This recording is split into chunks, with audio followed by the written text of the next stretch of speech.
Give me a second here. Instructor, please repeat the course. Recording started. Yes, sir. Master the art of listening.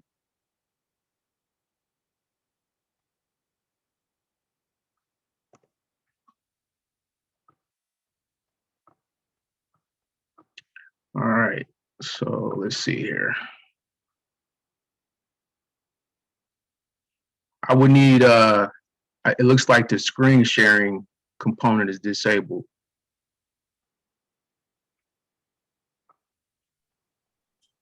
Yeah, you might need administrative privileges. Whoever the administrator is will have to share, make you an administrator. I opened it up. You should be good, bro. Okay.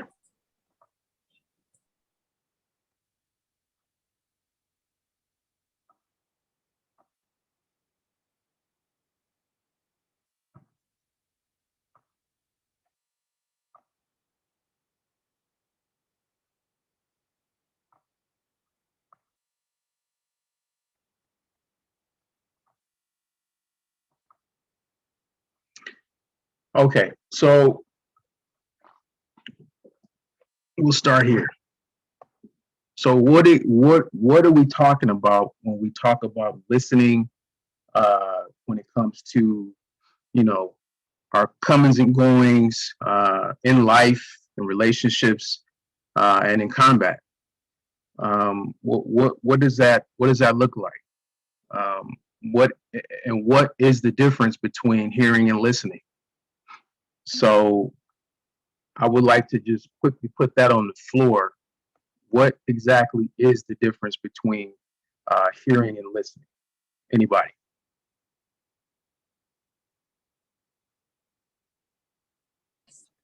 Hearing, you just, filtering the sound through the ears, but listening is being able to comprehend the sound.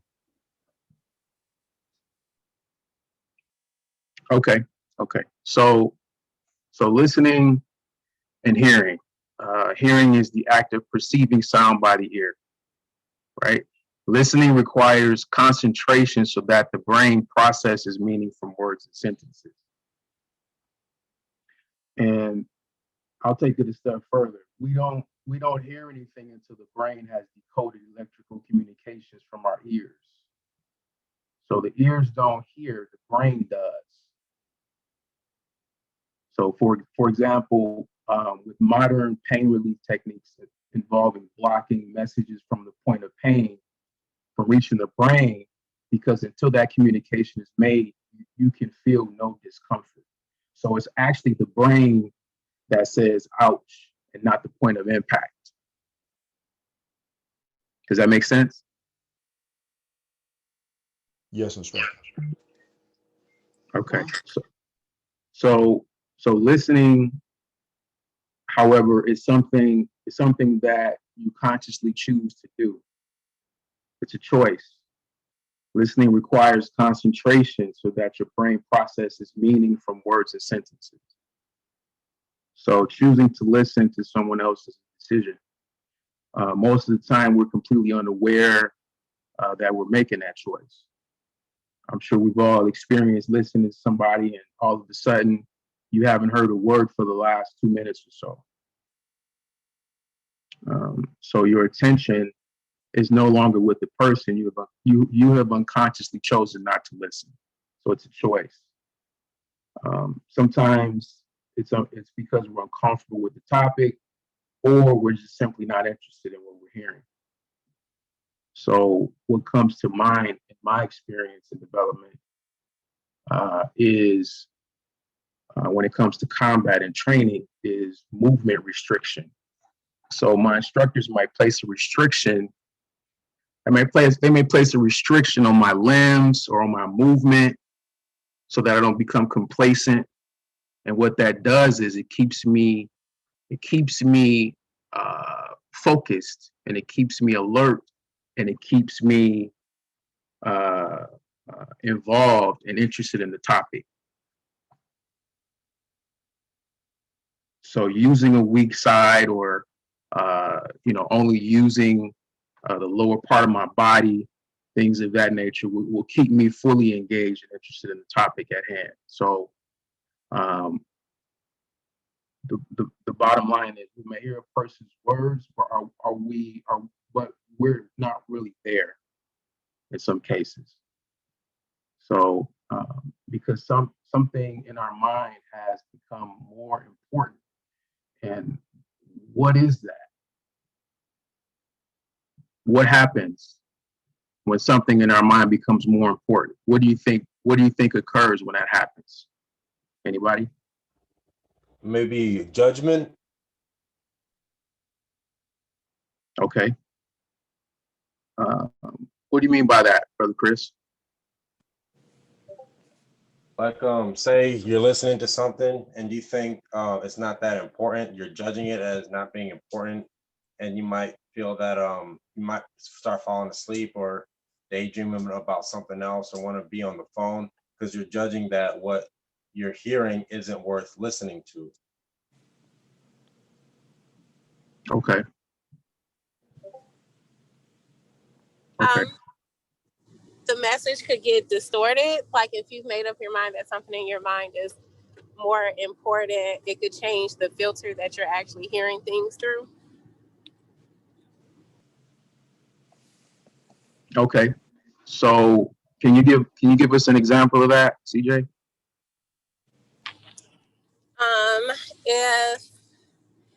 If someone is talking to me and I am upset about something earlier, and to me being upset or the thing that I'm upset about is more important or kind of takes precedence in my mind, then I could take like a non-aggressive or non-threatening message in an aggressive way or in a way of an attack. Once I decide that something that I'm focusing on is more important, it could affect my mood, which could affect the lens through which I'm viewing and hearing what someone is saying through. Okay. Okay. I think we've all have kind of done that at some point. Anybody else? We can become distracted. Yeah, I was gonna say distraction. Like you get distracted, you get focused on what something else, and so you don't even listen or hear to what's actually being said. Okay.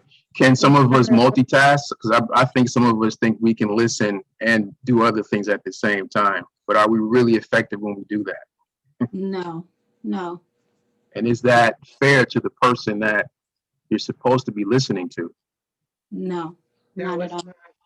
And listening, when a person stops listening for whatever reason, whether it's, they're making a judgment, whether they have something on their mind from before, or whether they just are waiting to say what they want to say in the conversation, any of those is just the ego thinking about itself. Ego. Okay. Before the listening to that person and hearing that person, because whenever a person is expressing themselves, we do ourselves, how do you say, we do ourselves justice, or we do ourselves, we do ourselves well to listen, to hear them, so. Have you ever listened to someone speak and you automatically assume you know what they're going to finish their sentence with? Yeah. Yes, I have. I've been guilty of that. Yeah. I think. Go ahead. Go right ahead. I was just gonna say, I think a lot of times, a lot of us just do that. We listen, like, to perform what we're gonna say back instead of listening to hear what people say. Because, even I'm guilty of practicing arguments in my head, and I don't even know what's going to happen, but I have defenses for everything. So the moment one trigger word comes out, I already know what I'm gonna say back. So I think a lot of people have it ingrained in their minds to listen just to hear something to say it back. Or some people just don't want a comment at all. They just want you to listen. They don't care if you make a comment. They don't want you to make a comment. They just say, I just want you to listen. Just listen to me talk. Don't say nothing. Right, right. So yeah, some people just want to vent. They just want to let it out, you know, and then they need that other spirit in front of them or that other presence in front of them to be there for them and listen and receive it.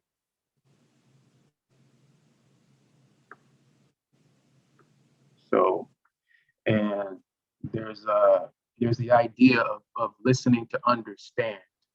You know, someone will have something that they want to talk about, and you know, sometimes we don't listen to understand. We listen to basically have a different agenda, either to one up them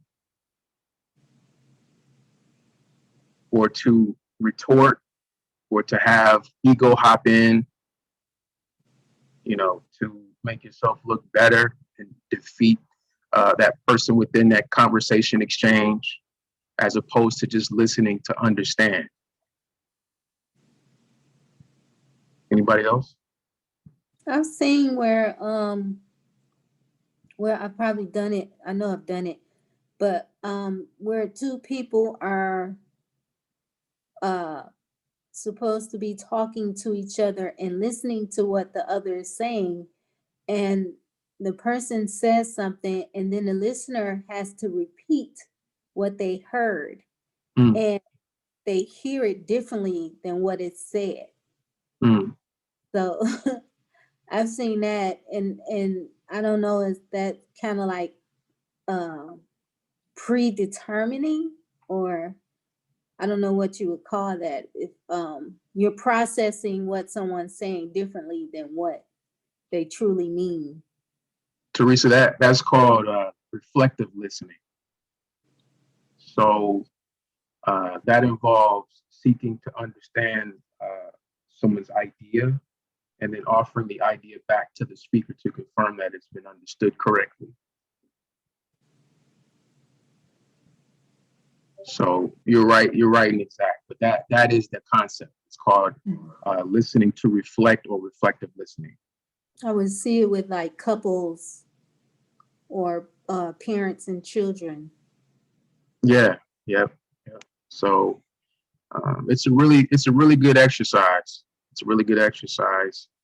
I think it would probably help a lot of us within our relationships to listen intently. So, excuse me, instructor. Yes, sir. So what's the difference between reflecting listening and selective listening? From what I understand, selective listening, I'm not 100% on it, but I think selective listening would be selective hearing, where you just listen, you're listening to what you want to hear, and you tune out everything else. So you pull out the good stuff that's important to you, and you shave everything else out. Okay, thank you for that clarification. Yes, sir. Anyone else? Okay, so we'll move forward. So when we talk, listen completely. When people talk, listen completely. It said that most of us spend our waking hours listening, yet we are distracted, preoccupied, and forgetful of about 70% of that time. Attention span for adults is 22 seconds. When someone is finished speaking, we remember about 50% of what we heard. Within a few hours, we can only recall about 20% of even that. So what does that tell us about listening?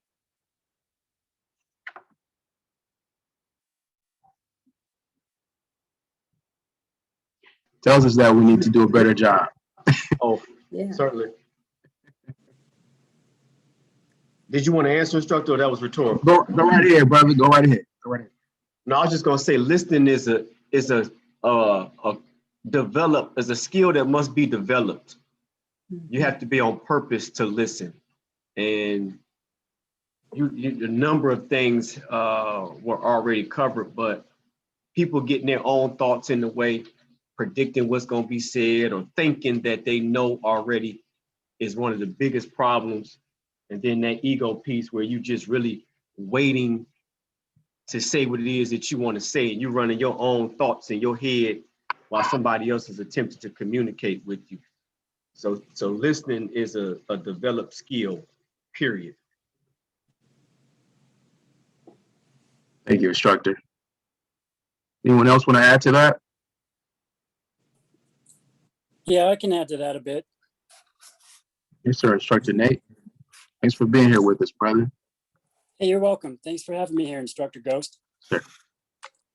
Well, one of the biggest things I've discovered with listening is patience.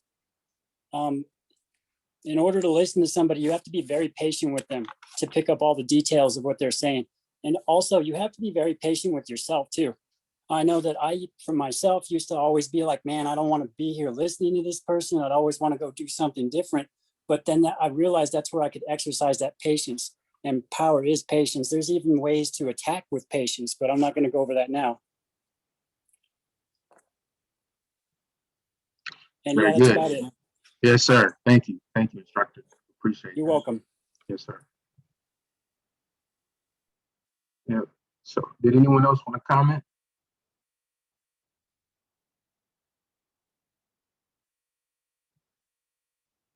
I just want to say that this is so perfect for me right now. all my Ashe. all my all my instructors can attest to that. Ashe. I'm Thank glad you. you're here. So Glad to be here. yeah. Thanks. So there's a couple of different more types of listening. So there's, as Miss Teresa brought up, there's reflective listening. We also have listening beyond the past. And then there's also, when we listen, we should suspend assumptions. And we kind of touched on that as well. So when listening beyond the past, that is the idea of being in the present moment and not allowing the past to dominate our thinking.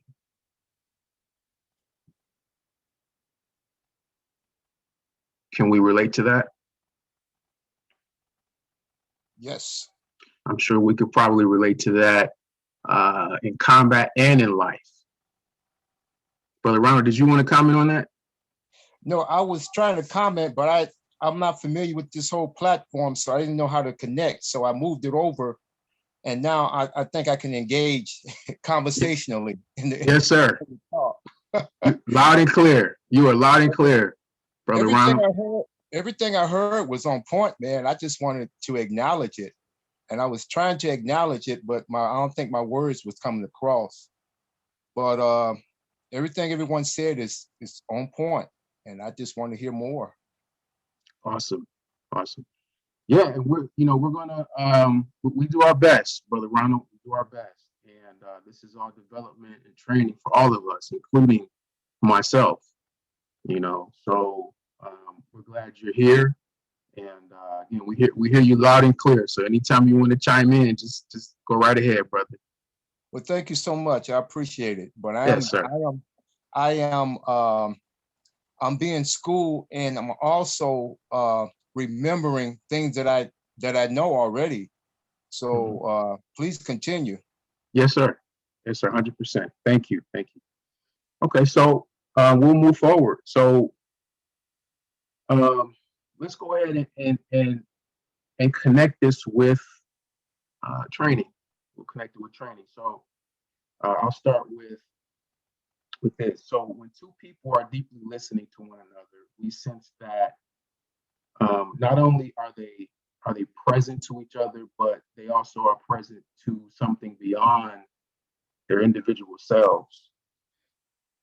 I think we understand where this might be going, but some call it spiritual, holy, sacred, or what have you.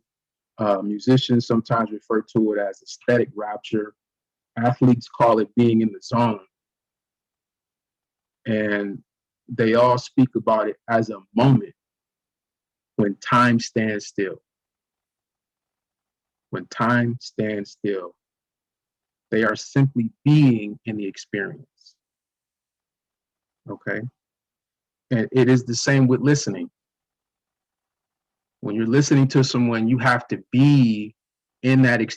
That listening is an experience for you and the person that's speaking. So my question is, what is the moment? How do we define the moment? What is our understanding of what the moment, the present moment is? Anyone? Instructor, just a administrative reminder, you still have your screen on screen share. I don't know. Oh, yes, sir. Okay, copy. Thank you.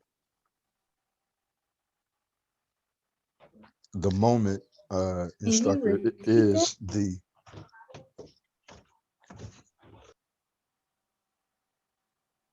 Brother Paul, oh yeah, I thought somebody was saying something. go right ahead, brother. Oh, okay. The moment is defined as the only real thing, the eternal now. It is ever unfolding. It is real time. Okay. Okay. Okay. Anyone else want to chime in on that? What is the moment? What does that mean to you? It means no thoughts are entering my head, or I'm not attached to thought when I'm doing something. All of my focus is just 110% on what I'm doing. So in a sense, time it stands still in that moment because time is not even a thought in your head because you're focused on the activity. Right. And that's how we apply listening to someone that is speaking, Brother Emerson. So the next, that everything you just said is how listening is applied when someone is speaking to you. Got it. Yeah. So very good. Very good. Anyone else?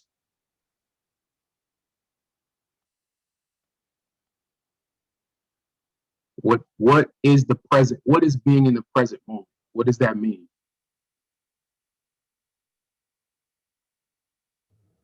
I would say it's being in the now. The now, your now. Okay. That's focusing on the now. Okay. Okay. Okay. Nothing Good. else.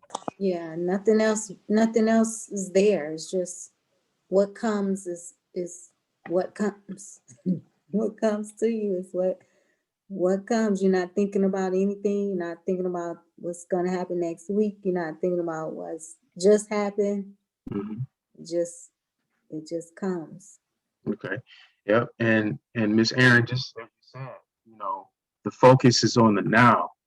So if we swap out the word now and then replace that word now with whomever's listening, that's what being in the moment is. It's just all about that person. Okay. So and Teresa, you're exactly right. You're right and exact. Everyone really, that was really good stuff. So here as taught by our Grandmaster Kajana, the moment is, as Paul said, instructor Paul said, the only thing that's real. It's the only thing that exists. The present moment, it is real time and nothing more. There is no thought process involved, right? As Brother Emerson stated. And what I'm about to do, you train yourself to disconnect from whatever just happened. So that translates to the dojo and it translates to my personal life. So I'm gonna put everything I did, everything that happened at work, I'm disconnecting from it. The car accident I almost got into, I'm gonna disconnect from it. Any of those things, I'm going to disconnect from it when it's time to listen to you. When I get home and my son wants to talk to me, I'm disconnected from all of that and I'm in the present moment with him. What do you want to talk about, son? What do you want to talk about, baby girl? Okay. So what does this mean? So when it comes to exchange, the exchange practice is a practice that was given to us. And what it is, it's the conversation that involves listening. Now, this is part of training. And within that exchange practice, when someone speaks, the other person listens and responds, right? You can't talk at the same time. What happens when we talk at the same time? It just doesn't work that way. Static. So when we're training, and it's an ebb and flow, it's rhythm. It's the principle of rhythm. It's ebb and flow. And that's what conversation is about. That's what listening is about. Right? So did anyone have any questions? Any comments? No, sir. Okay. All right. So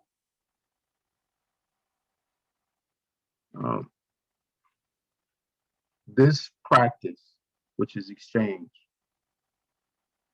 it takes every aspect of your training, every aspect of your discipline, and it puts it in a pot. This pot also includes your relationship with fear and ego, fluidity, versatility, adaptability, and the goal is to ultimately exercise control and balance over all of those elements. So in that practice and in my listening, the question becomes, what is he or she really saying to me in my exchange practice and training, Kumite?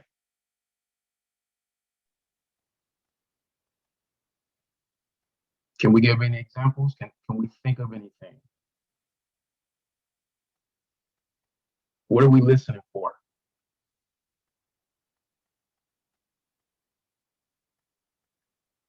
Any thoughts? In exchange, you can listen for any insecurities or any areas where your opponent might feel they have shortcomings. Like in our most recent class, Instructor Vaughn was showing us how just off of the way your opponent bows, you can tell if they're scared or if they overconfident or if they have a specific move that they're looking to do. As you exchange with someone, you get to learn, do they like to use their feet? Are they close range? Do they like round blows? And what has been said a lot of times that stood out to me is that, how people move on the floor is how they move through life. So if you know anything about your opponent, then you can apply that to combat as well, to your advantage. Excellent. Excellent. Thank you, Sunray. Anyone else? Instructor Nate? Sounds like combat communication to me. Yes, sir. 100%. 100%. And they say that the way you express yourself in kumite or exchange is how you express yourself in real life. Right. That is very true. Actually, there's no pure expression in you in combat or you on the floor. You can't hide anything when you're on the floor because everything you are comes out. And if you don't, you're going to take a whooping. That's right, brother. That's right. Yeah. So I've been on the whooping side before, Instructor Nate, just so you know. The getting whooped. The getting whooped. That's what let me clarify. So have I, brother. I think we've all been there and can relate to that. Anyone else have any comments on that? So, right. So what are we listening for? So as Sunray said, you know, what are some things that we listen for? How does he or she respond when they get hit? Right? Does he like to get hit? When he gets hit, does he or she stay in the moment after they're hit? You're listening for that. Is he aware that I'm open? Right? Is he aware that I'm over my point of balance? I have to be aware and listen that they're over their point of balance. Right? Is he connecting to any of the chakra centers in his expression, in his or her expression? And which chakra relates to listening? Anybody? Is it the throat chakra? Bingo. Throat chakra. Yes, sir. Brother Keith. I'm sorry, Brother Hero. Yep, the throat chakra. Is he operating through the throat chakra? Is he connected to the 10th chakra? Right? So is he connected to any of the chakra centers in his expression? You have to listen for that. I have to listen for that. He has to listen to that from me in my expression. Is he breathing? Sometimes when we express, we're not even breathing. There's 3 types of breathing. There's vertical breathing, horizontal breathing, and circular breathing.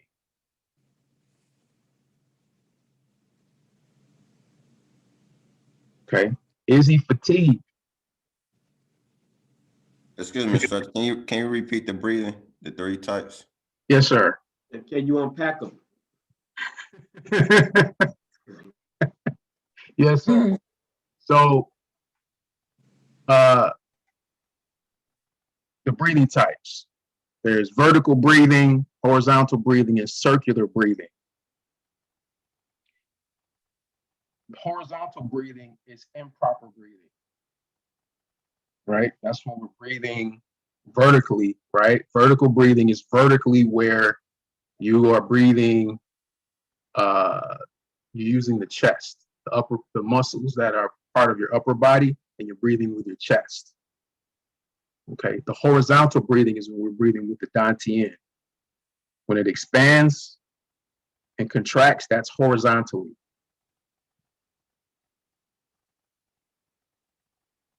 Okay.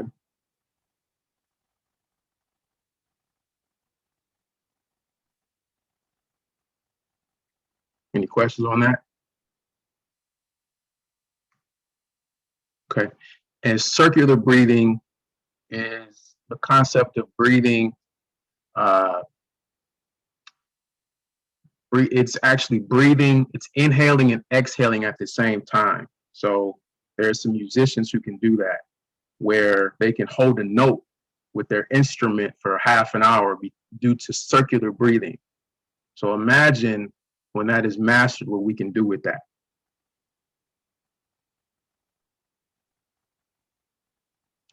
We can go into that a little bit more in depth in one of our classes when we have time for it.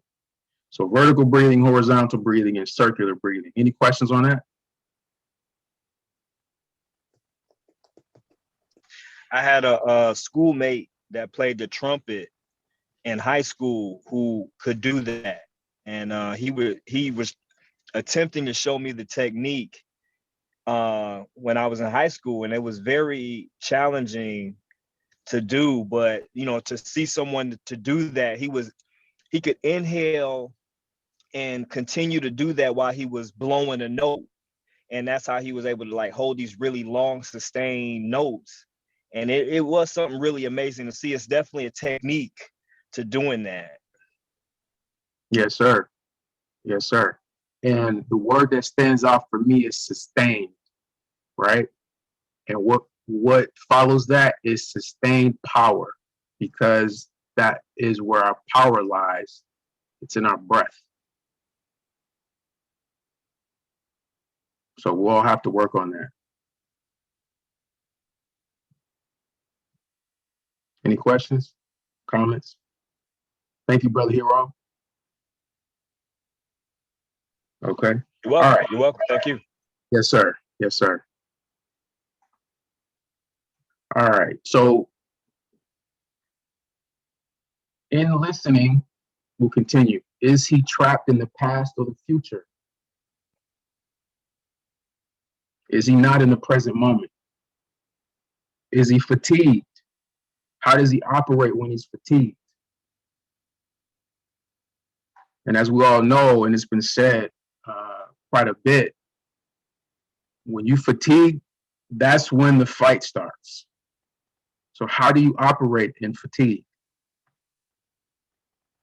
And I think I've said this before, and I've heard this before, and I've mentioned it, and I've held on to it.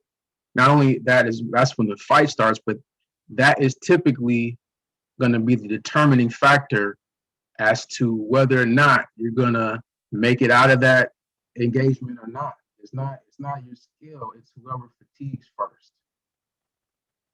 And they don't make it out of that fatigue or push through that fatigue. Okay, so we're listening to that.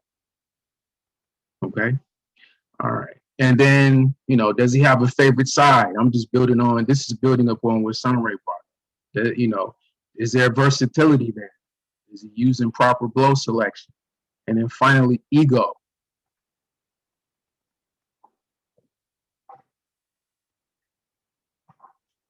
How does ego play in that? So, examples. What are some examples of being trapped in the future, do you think? Anybody? Anxiety, premature maneuvering, flinching. That's how it would play out physically. Those are a couple examples of how being trapped in the future plays out physically. Okay, good. Anybody else? Rushing, don't really know how to respond appropriately to a blow that's been delivered. Somebody who is just kind of like on their own timing versus listening.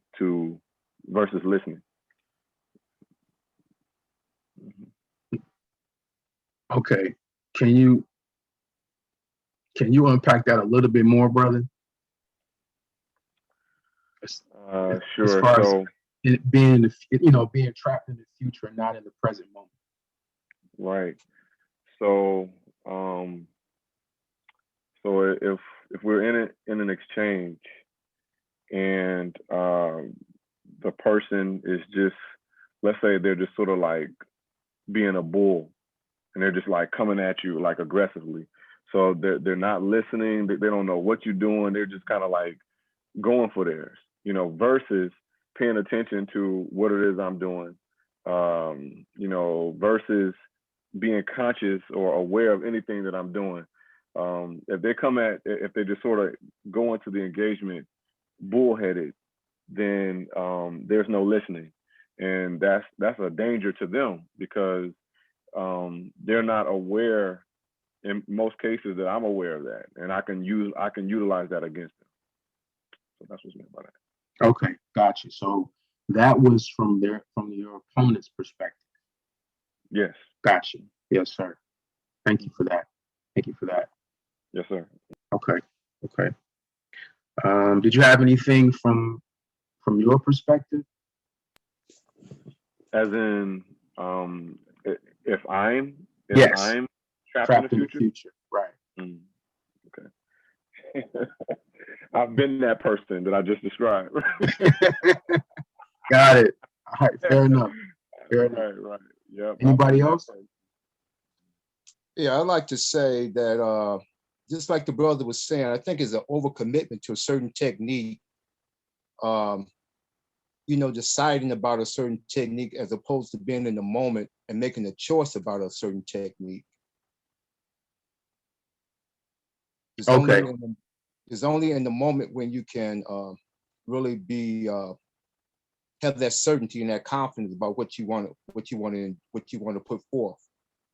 Okay, got it. So what I'm getting from you, Brother Ronald, is you're going into the situation with predetermined moves Yes. versus allowing what they do to basically dictate what you'll do. Yep. Being in the moment. Being in the moment. Okay. Got it. Anybody else?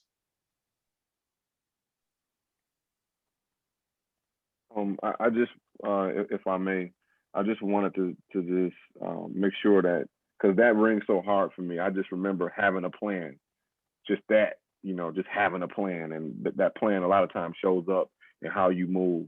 So if you go into an engagement having a plan, a lot of times that is being caught up in the future because you've already thought out what you're going to do and you begin to act in that thought, and the person that's aware of that can use that against you.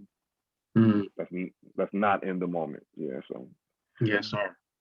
So you go into that engagement without listening whatsoever, and that goes back to what was talked about earlier in the discussion with regard to listening to understand, going into that engagement with a plan, and that's not what we want to do, So thank you for bringing that up, Brother Ken. Anyone else want to add to that?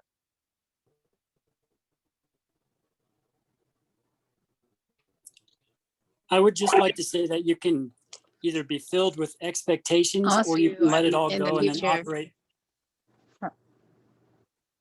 So short to Nate and then Sister Salama. Sorry about that, Sister Salama. So what I was saying is that you can either be full of expectations and operate out of that, or you can let it all go and then operate out of emptiness. Okay. Good. Ms. Salama? I was just saying that when I've experienced if you're thinking in the future and you move if you're thinking in the future, you're in a state of fear as well, because you're fearful of what you believe or think is going to happen. And so you move on that. And then, so an example on the floor, if you do that, then you maneuver, and they are about to, go one way, but you maneuver, and then you actually maneuver into the actual blow. So you're trying to get away from something, but the same thing you're trying to get away from, you actually cause to happen. And that's like Kimpo life. That's everything in life that can happen as well. Yeah. So I truly can see how that can translate into every day, So, but very, very, very good point. Yeah. Very good point. Yeah. So, did anyone else have any more examples of being trapped in the future? I just think living in the unknown, because like we were talking about, like being in the moment and being in the now. Like if you're in the future, you definitely living in like what's unknown and what's to come, because like you really just are living in a different realm, like kind of, because you don't know, like nothing's promised, nothing's not promised. Like it's just, everything is just not what it is in that moment. Okay. Yeah. So it's not real. It's not real. And some say the future is just a concept. So, very good. Anyone else? Yeah, it could cause you not to move because if you're not listening in the present and you're worried about the future, you literally can't even conceive what's presently happening to you, causing you not to move or to move incorrectly. Mm. Okay. All right. All right. So, thank you, brother Emery. Emerson, I'm sorry, brother. I'm sorry, brother. I was doing so. Hey, bro, I'm sorry, bro. I'm doing so good, brother. You was on the street, man. I know, man. It's all good, All right, bro. sorry about that, brother. All right, so having being trapped in the future is also having preconceived notions. So, you know, they're bigger. This person's bigger than me. This person is stronger than me. This person is faster than me. This person is more advanced or not as advanced.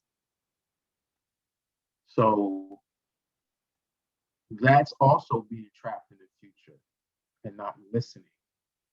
Okay. Because when any of these are in front of you, there's a chance that you could be defeated. So I stated more advanced or not as advanced. Not as advanced meaning, going into this engagement thinking that I'm superior to this opponent. And we are never to do that. We stay vigilant. Any questions on that? Comments? Concerns?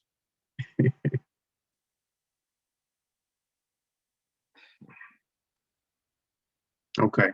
All right. So moving along, what happens when we're trapped in the past?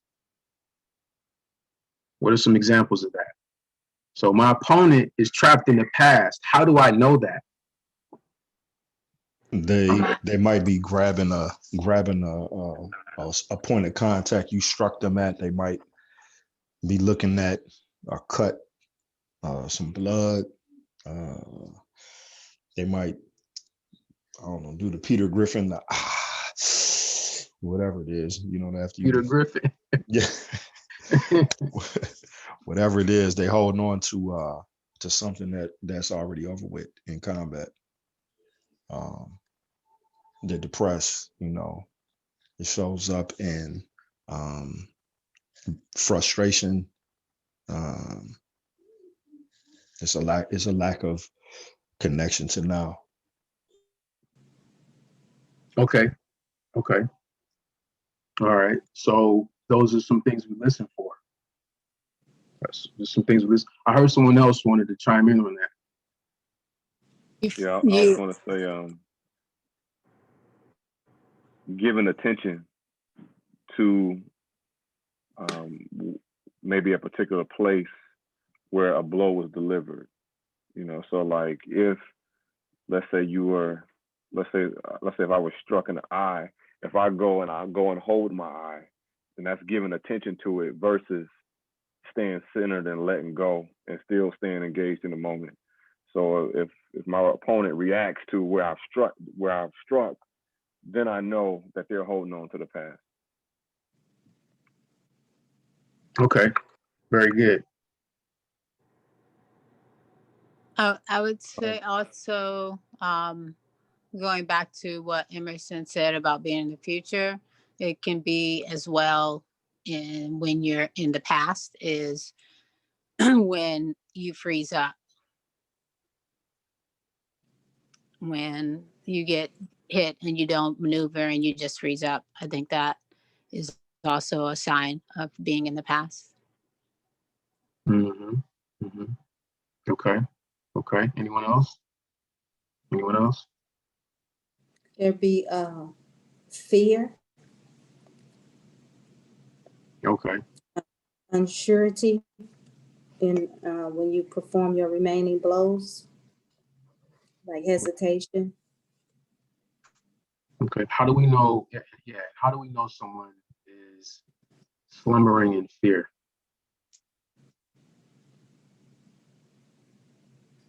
In our listening, how do we know that?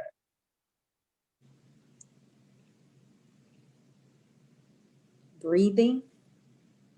Okay, that's one.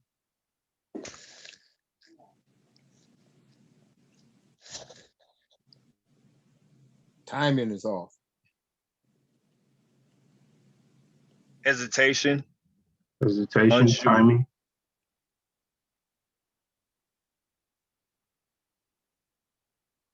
You said unsure? Unsure, yeah. Okay, Unsure whether to move, what to do next. okay, okay. This is real life stuff too, Brother Hero. Anyone else?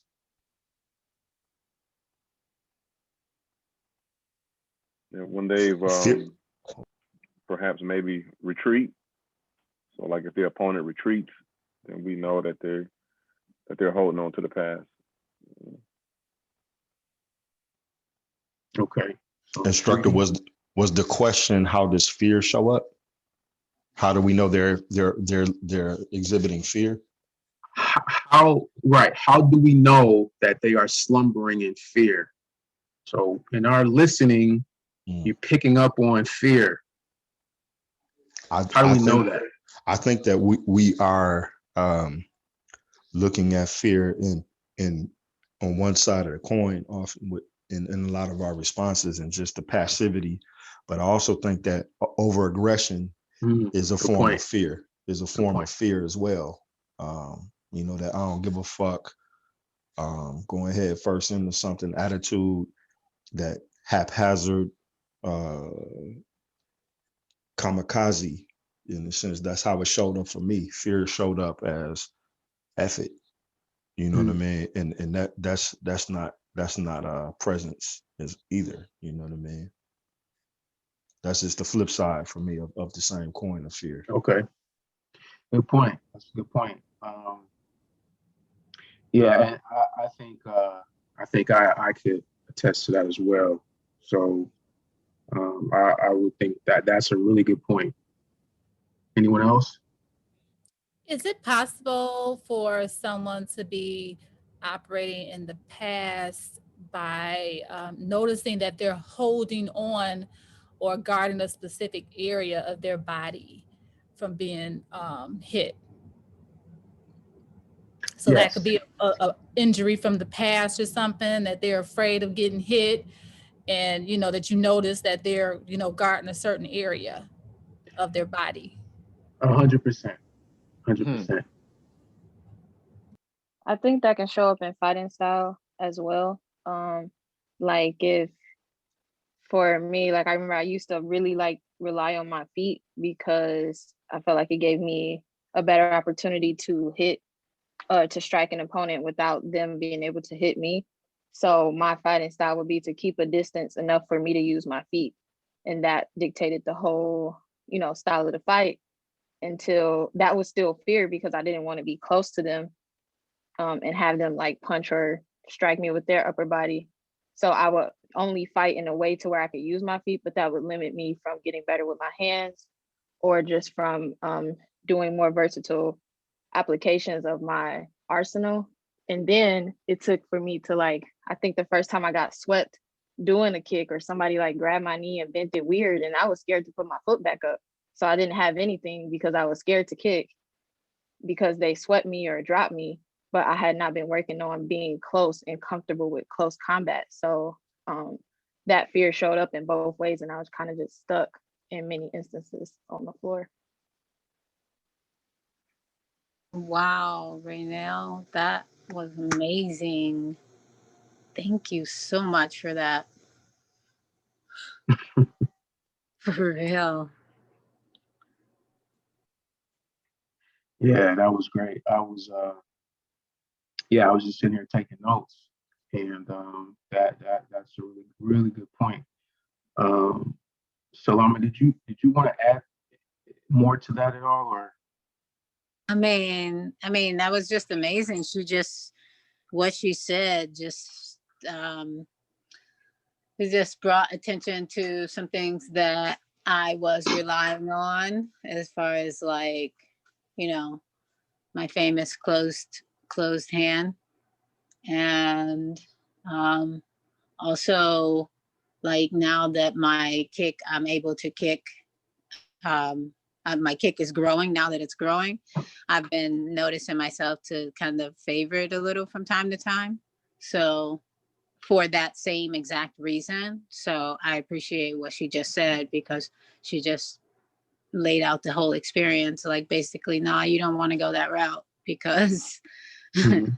you know, this is how it ends. So Okay. that's why it was just for me. Just yeah, thank you. Thank you for that. Yeah. Right. And Instructed right now. I appreciate it. yeah, and in hearing that, how do you think you will build from that moving forward?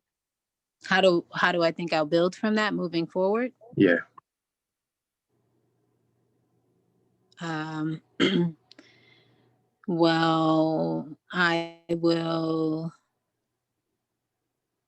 be I'll be more vigilant about um using my arsenal, like my full arsenal. Really, really getting into using my full arsenal. Okay. Okay. Really, Yeah. really learning what that really means. Okay. And we work on arsenal every day in training. Um, you know, that versatility, and it's really about just having, um, you know, trusting yourself. You know, so opening it up because when we engage, for the most part, you know, you're not gonna get hurt. For the most part, you're not gonna get hurt. So, so you have to fully, Okay. you have to be able to fully express, okay, beyond your favorite blows. All right. Right. So Yes, sir. we'll work on that for sure. Okay. Yes, sir. Thank you. Oh, yes. And so, you know, I got hit, you know, now I'm in pain. Uh, I'm fatigued. I don't have an answer for that. Concern for self. This is being trapped in the past. You know, so when we listen to someone and you realize that they got hit and they're fatigued, it's up to you to respond. You got to respond, and you have to know that they have the ability to detect that on your side as well. Okay, so so let's move forward. So what about ego? When we listen, what are some symptoms of ego?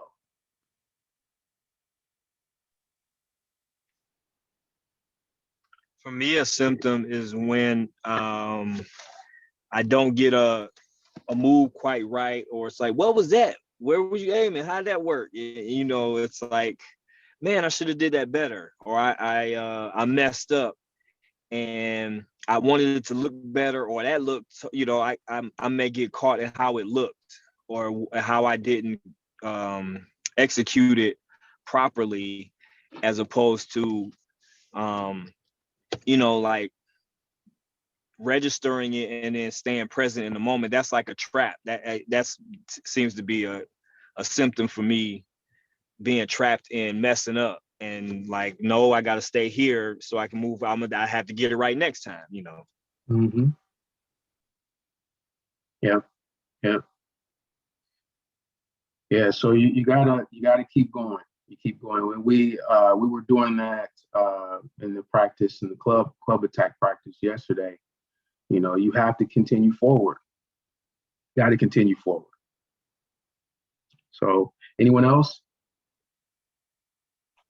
As it relates to specifically listening, in this conversation, my ego will show up in combat when I force a blow that's not there. I want it to be there. I'm not listening to what the opponent is, what my mirror is saying, and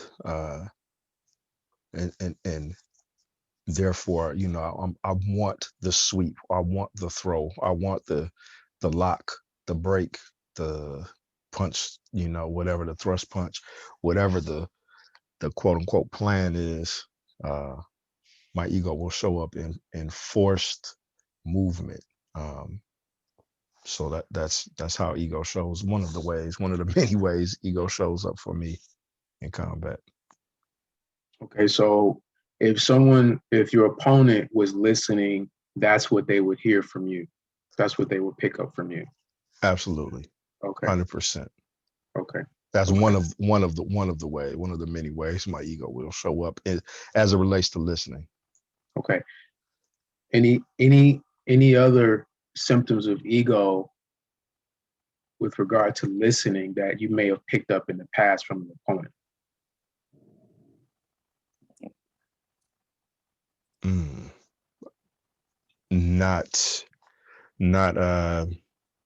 Not staying true to the practice. Perfect. Perfect. I'll stop there since you said perfect. Bingo. I know something I do all the time is when I get hit or in a conversation, if I feel like someone has got the better of me, then it's like, I know what I'm gonna do next time. I know what I'm gonna say next time. And that right there cuts me off from what happens next time. I'm so busy, with my prearranged response that it may not work for what does actually happen the next time. Good point. Good point. Yeah. Is there anything more, Brother Hero, that you can share that you've picked up by listening to someone and you've detected ego? By listening to someone and I detected ego? Yes. Yeah, when it's like, when they offer too much too fast, they're like when they're giving you a lot of information unrequested, or it's like a lot of unnecessary information, like given their credentials. When they first meet you, they tell you everything they've ever done, everything they've ever been, every MD at DDS, ED that they have. And it's like, whoa, settle down. that's like ego in conversation, verbal, or similar to what Brother Paul said, like they're forcing something on you or something that's not working. It's like, that's not working. Try something else. Clearly that's not getting through. You're not hurting me, or that's not an effective thing. And they keep hitting at the same thing or striking at the same point. And it's like, well, clearly that's not working. So you need to try something else. But so that's a part of the ego, like where I notice when people are like forcing things through and they don't work, it's ineffective. And for whatever reason, it's like that message is not being received by the, my opponent. Very good, Brother Hero. Thank you for that. Yeah. So, did anyone else want to comment on that? Yeah, it can show up in two ways. I'll go ahead.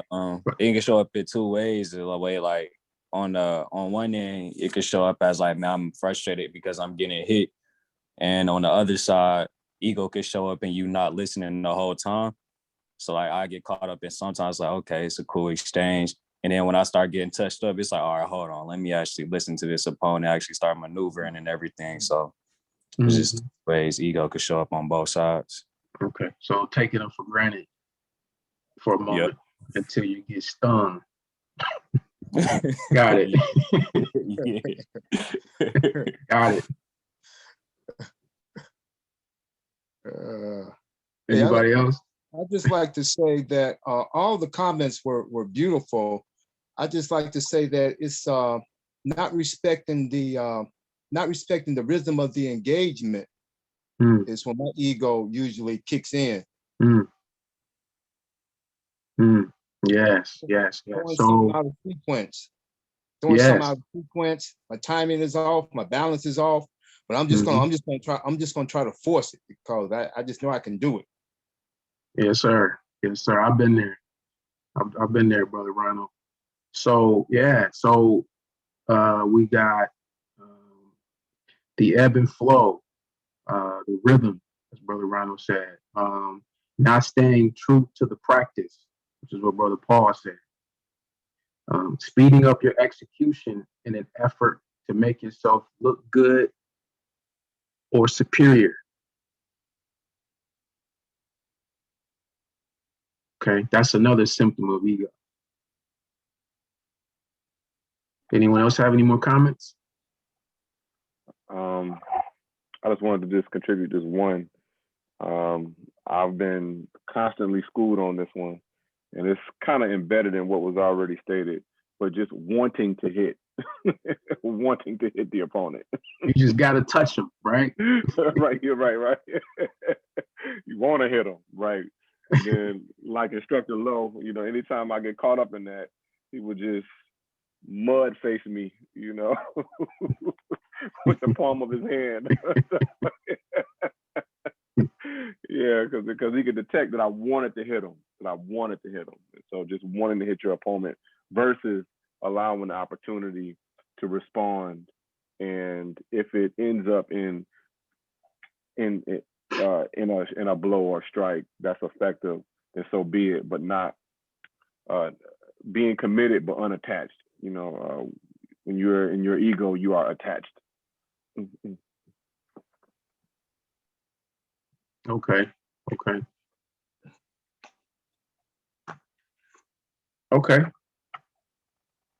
All right. Anybody else?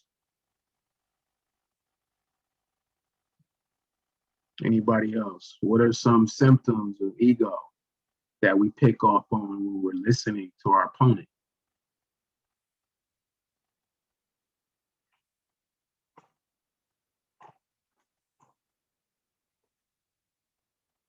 Okay. All right. So, very good. So, I'm just going to go back to some of the different types of listening that we discussed earlier. Listening to reflect, reflective listening.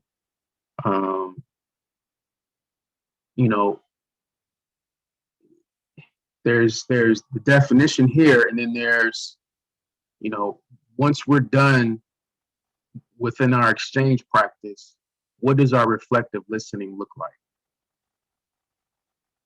Do we always reflect on the previous engagement?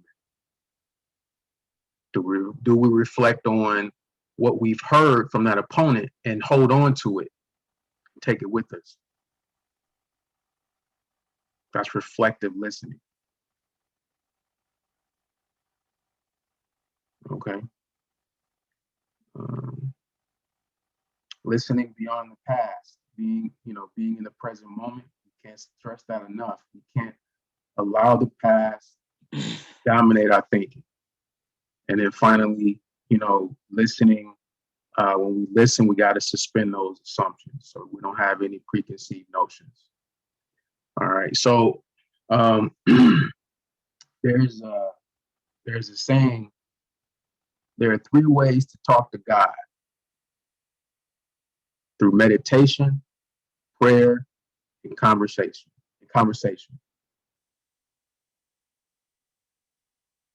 There are 3 ways to talk to God: through meditation, prayer, and conversation. That's from Rumi. That's a quote from Rumi. Maulana Rumi, I think, is his name. But the Bible says, "You are gods, you are children of the Most High." Instructed Laundry. I love that when he brings that into his discussions with us. But the question is, when we talk about three ways that we talk to God, which God is he perhaps referring to here in this quote? Is it the Most High, or is it the God within that we're listening to?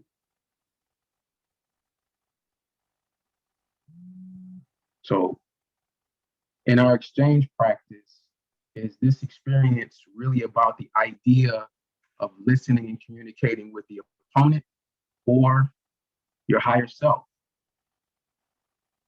or both? I'll let you answer that. So that's going to conclude. That's all I have, family. Thank you. Yes, sir, Brother Ronald. Thank you, instructor. Excellent Thank lecture. you, instructor. Thank you, instructor. Excellent lecture, instructor. Thank you very much. This was dope. Awesome. Yes, it was indeed. New perspective on how to engage, moving forward, and what the requisite is for proper engagement is listening first. Okay, so we'll start with you, brother, and just give feedback, some commentary from everyone. Were you talking to me?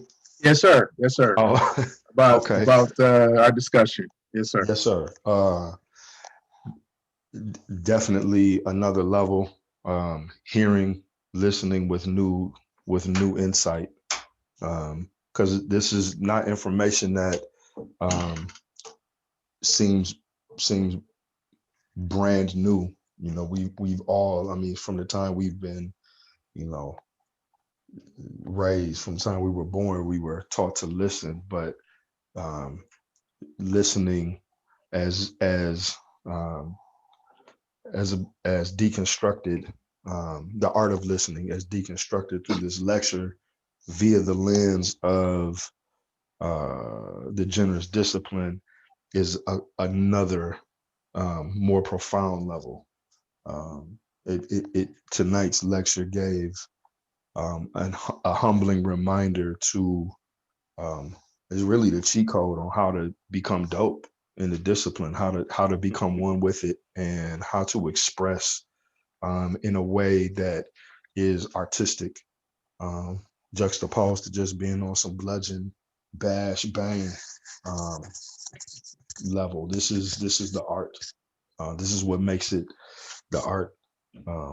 There's a level of patience and connectedness that you hinted to without saying these things. You implied it. It was implicit in your lecture, and it's something that I'm eager to put to the test and be tested on from here on out. So again, thank you for this this peek into your mind. Yes, sir. Yes, sir. Greatly appreciated, instructor. Masterful job. Thank you, brother. And we appreciate you. I love you, brother Paul. And I love you too, instructor. Yes, sir. That's what this is about. It's about understanding the meta part of the formula for power. This is part of that meta, that we talk about. So this is just, we're just putting it's a big puzzle that we're putting the pieces together, to create this magnificent picture within this genius of a discipline. So thank you. Thank you, instructor. Yes, sir. Brother Ronald? Yes, sir. Yes, instructor. What are your thoughts, brother? My thoughts is, first of all, blessings to everyone who participated in this. And also, my takeaway is that I can apply this in more than one domain. Yes, sir. So I'm just happy that I've got that realization. I'm seeing now that the more chill I am and not so, I guess, eager or so hell driven to jump in, my intuition can kick in more beautifully and show me what I need to do and say for the optimum response. And I'm just thankful that all the participants brought that to my mind and to my awareness. Thank you so much for that. Yes, sir. You're very welcome. And we haven't seen you in a little while, Brother Ronald. Oh, trust me, I've been there in spirit. It's just, it's that I want to take every opportunity. Oh, I'm about to, guys, you may lose me because I can see I'm on my five bars, but I want to see my grandbaby as much as I can, and sometime I don't have an opportunity to do that, and I just try to take advantage of that when I can. But by all means, I would like to be part of the program more so than I am, more avidly. So I need to get offline and talk to somebody on how I can make that happen. It's all about conversation and agreement. So Got it. please, and I'm just I'm putting that out there. So please Yes, support sir. me in that. Yeah, absolutely. We can definitely work something out with you, and you know, your presence is appreciated. And just make it when it makes sense for you. You know. Most certainly. Yes, sir. Thank you. Thank you again. Thank you. Okay, Miss Teresa. I always get caught off guard. I appreciate this class because I'm working on that listening thing, and it's doing pretty good. It's doing pretty Okay. good. I'm noticing. I'm not in the fight game yet with the combat and everything, not physically, but the combats that I've had in my relationships, in my family relationships, and in my marriage. It's like I feel like it's a whole new marriage, a whole new family dynamic. It's just it's changed. Mm-hmm. I'm excited about that.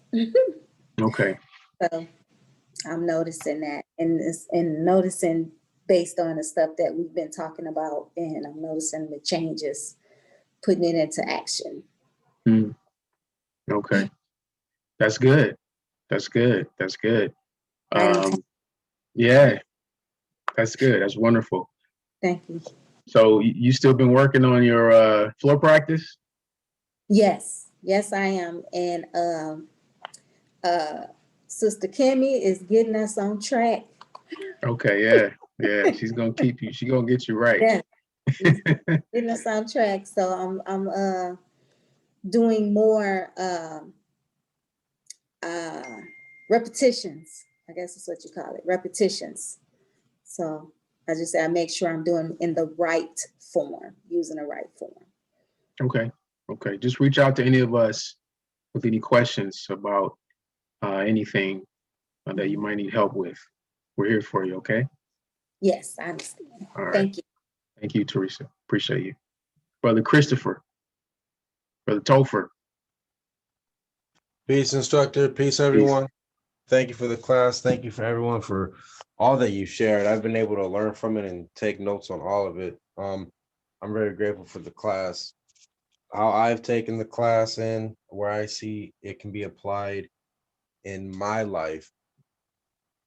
I see that sometimes when I talk to somebody, I can get arrogant or make a judgment that what they're saying isn't really important, as opposed to just listening to the person, or I'll have a preconceived notion on what someone's communicating to me, but then I'll still get in an egoic form and communicate to them in a particular way. And based on how listening has been described and what I've been taking from the chakra classes, it's more than just hearing and just seeing, but it's also what our environment is communicating to us. Like there's the example of like intuition. Um, like I've had moments where I gotta like I'm leaving out the house, I'm about to go do a massage, but then I see the water jugs are right there. The water station is not too far from the massage office, so I can take those jugs. But I'm like, you know what? I'll be back, and I'm not gonna have time, so I can just do it later. But then on my way there, the massage gets canceled, and it's like, oh wow, I could have just brought the water jugs with me, because like intuition. Um, what I'm getting to is like we see something or hear something, and our intuition can, I believe it can speak to us through that. And what it seems like listening is kind of like, I'm thinking of like point of contact where you're putting your awareness, and we're not just putting our awareness on what we're seeing or hearing or any particular place in our body. It seems like we're putting our awareness on like I don't know, kind of our unconscious, the part that takes in information and processes it. Like maybe we're putting our awareness on like the observer aspect of ourselves. I'm going to continue dissecting that in myself to understand it better, and hopefully that makes sense and it is truthful what I'm saying. But that's what I've been able to take from class today. Also, what you're saying about being fatigued, like that is encouraging me to move a little faster at work. I like to move slower, but you know we're always training how we're fighting, and we're always training in everything that we're doing. So if I'm going to be at work, and I got the opportunity to get my cardio up, fatigue myself at work, and that'll help me with floor practice and life. And inshallah it never happens, but if something bad happens, I have the endurance to handle that because I'm used to that fatigue. Also working better on my versatility. The example Sister Sunray gave, um, she was talking about focusing on like keeping the distance, and then but then it also reminds me, work on my distance blows, but also work on being able to get in there. Like I want to make myself someone that you don't want close to you, where you want to keep me at a distance, but also be able to manage, being someone keeping me at a distance, keeping other people at a distance, being close to people and letting people be close to me, and be able to exchange and listen to one another. That's all I have to share. Again, I appreciate you all for what you shared for tonight. Yes, sir. Yes, sir. That was a lot there, brother Chris. But it was beautiful. It was beautiful. So we, there was a lot of jewels in there that you received, and that's what this is about. So, we haven't seen you in a while, man. You been all right? How's the baby? Baby's good. I've just we're in the new space now, and then I gotta make sure the bills are paid in here. Gotcha. So for 3 days I'm working at Amazon, so that's Sunday, Monday, and Tuesday, so I can't attend Mondays. And then Wednesday, it's better for me to be home at night and when it's dark, and that Wednesday class is a little later, so I'm here on Wednesdays to be here with the family. And then Saturdays is usually like a massage booked or something. That's why I've been taking full advantage of this philosophical path, and it's kind of gotten to me, but I've been getting up with so far every morning since like last week with the meditations, and that's been very beneficial, and that it's been very helpful as well. I'm gonna make sure I get into my floor practice, bring that home. My fiance talked to me about getting back into class, so I'm thinking of picking up with her together. But right now I'm using my discernment on where like my energy goes, but I'm staying in tune as much as possible with listening to all these classes. I listen to them when I'm at work. I make sure I attend these on Tuesdays, so if I'm not going to be in the physical space, I'm going to be as close and connected as much as possible so I can manifest the time, the energy, the space where I can, show back up, but then again, there's no excuses. So I can always bring it in my home whenever I can. I see time where I can fit that in, it's just hasn't been getting in there, but I make sure I get it in. Meditating though, tell you that, and meditating, breaking the tree, focusing on the chakras and stuff. And so when I get back into I'll be able to see where it comes out. All right. Well, give us a hug. Hug the baby for us, brother. All right. Roger that, Inspector. I All right. appreciate it. Yes, sir. All right. Thank you, brother Chris. Miss Randy, you got something for us?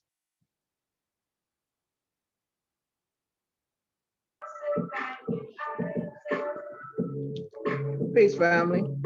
Peace. I was just adjusting my phone. I felt it coming. I'm telling you, you know when somebody gonna call your name though. Yes.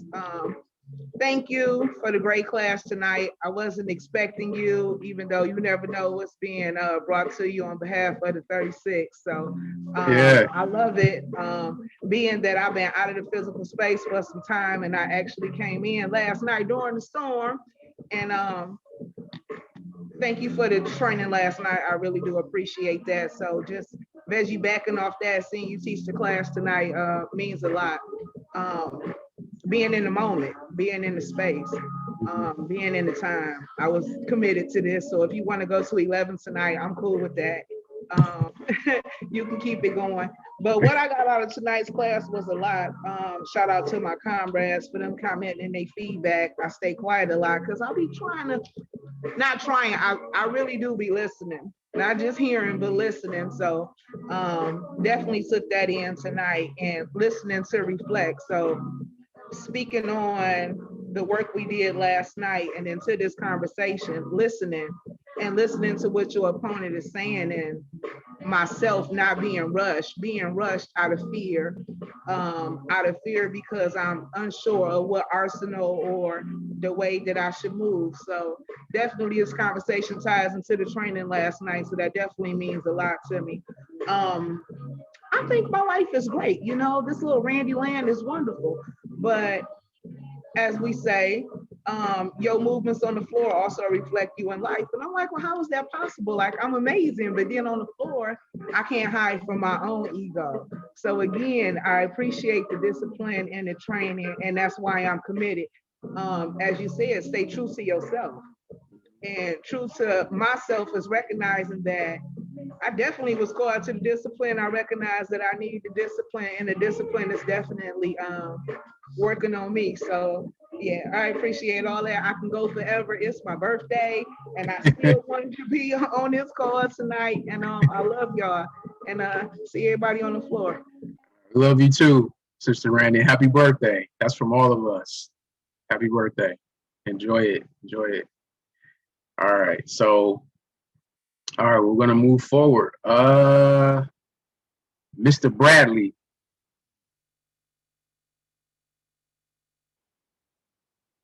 Yo, this me. Yes, sir. Brother Marquise. Hey. I appreciate the class today. I truly do. Yes, sir. Thank you. I wrote down a lot of information. But what stood out to me is the importance of listening. Because when you use it in combat, it's like with communication, you know, majority of communication is body language. So, and that's how I look at it with the listening. Like it tells you before you even make your actions, your movements. So if you're not listening to, you know, like you said with the exchange, then it's y'all going back and forth. It's like an argument, and that could be your downfall in the combat. And also, what else did I put down? I didn't know was the 3 types of breathing. The circular. That was new to me. So I appreciate that. I would like to touch more on the circular breathing, but I'm gonna wait. You know, I'm gonna have patience. I'm gonna take my time. Yes, sir, brother. You gotta take your time, man. You drop your popcorn in the lobby, brother. Yeah, I'm gonna take my time away. But that was interesting. You know, I never heard about this circular, so I'm gonna wait. Yeah, we're gonna get you there, brother. We're gonna get you there. So yes, glad you got something from class tonight. And as you said, you brought up a good point. You're listening to body language. Body language. You're also listening to, you know, the small, the very intricate movements with the foot, with the, you know, the weight distribution, the angling of the body, the upper body, the hand positioning. That's all important. It's all a part of listening. Okay. So thank you for bringing that up. Anytime, instructor. Yes, sir. Yes, sir. Okay. Brother Emerson. Yo, peace. Tonight's lesson was great. Couple takeaways. Just working on actually listening versus striving to indicate that I'm listening, if that makes any sense. So actually listening versus attempting to make somebody comfortable with talking to me is the next step I'm working on. Also, I find out that the more that I listen, the more that I can listen to myself. So it's like sometimes some thoughts will start crossing, or I'll say certain things like, well, that didn't make too much sense, or I don't necessarily, I really just said that. Like that was kind of weird. Or like I'll hear certain people say things and they'll go over everybody else's head, but now I'm like, yo, like he just said that. You know what I'm saying? So it's definitely interesting listening more, and I'm just grateful that you brought it up tonight, because that's definitely something that I'm crucially working on right now in this period of time. So thank you, instructor. Another great lesson. You're welcome. It's my pleasure, brother. We're thankful that you are as consistent as you are. And brother, you are developing fast. So keep it up, brother. We appreciate you. Yes, sir. Thanks, man. You're welcome.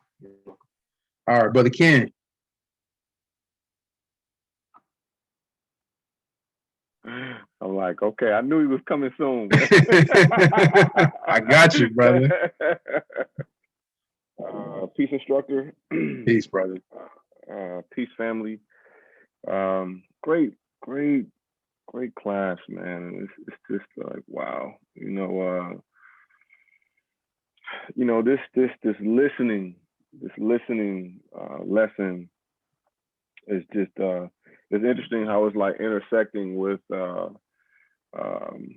just the lessons that that I got on Saturday, and I'm sure with the lessons that were taught on Monday and will be on Wednesday, but just from the bow, just from the bow, you being aware of your opponent, and just sort of looking at I love the fact that you challenged us with those questions, like, what are you listening for? Because a lot of times we'll be told to listen, but sometimes we don't know exactly what specifically, because we got so many other things that's going on in the biocomputer, and we're trying to listen, and we're making efforts to listen, and but really specifically pulling those things out, whether or not your opponent is fatigued, are they even aware of that you're open? Just all of these specifics to really help you as a conversator in that exchange. And and I've heard these things before, but for some reason, man, when you bring it to me, it just landed to me. I feel it another different kind of way, And so it's just a beautiful and very, very important thing to employ. And just in life, I'll just share this one particular thing real quick, just in terms of like, what are you listening for, and why it's important to listen as a form of having an awareness, a solid awareness.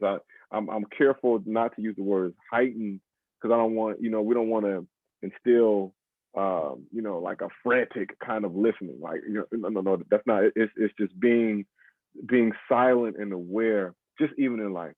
There have been times where many of us are have busy schedules and busy things going on, and a meeting or something that will be coming up, and it may have slipped my conscious that I have a meeting coming up, but somebody can just literally say a word that don't. It may not even be the actual title of the meeting.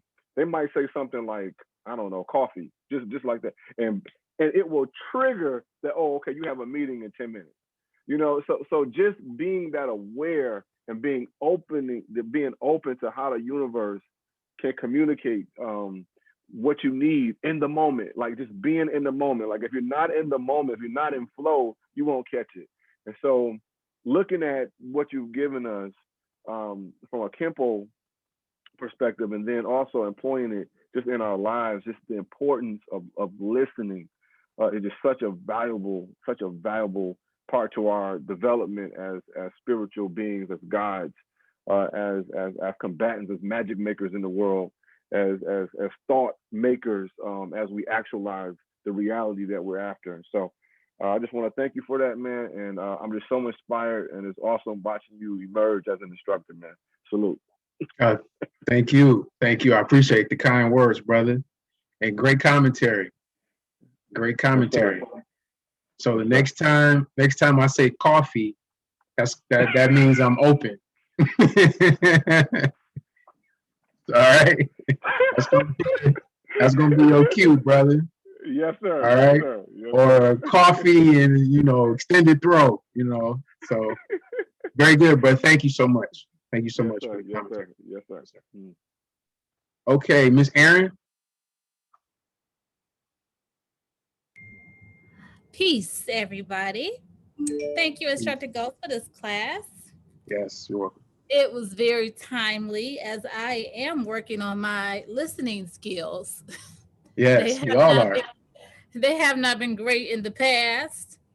And I feel like only because of some traumas I've been through, and my mindset had only been set on, excuse me, protection of me and my children.